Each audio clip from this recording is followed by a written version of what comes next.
الشرطة وصلت للمستشفى وبدأت التحقيق. الجثة اتعرضت على الطب الشرعي. هل فعلا انتحر؟ هل في حد كان سبب مباشر؟ هل في رسائل أو تهديدات أو تحريض؟ كل اللي نعرفه إن النيابة بدأت تحقيق، وإنه مات بعد ما كتب الوداع بإيده.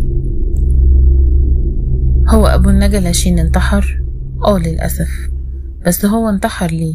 علشان ما كانش فيه حضن يطبطب عليه؟ ولا عشان اتحرم من ولاده؟ ولا عشان حس إنه ملوش مكان في الدنيا دي تاني؟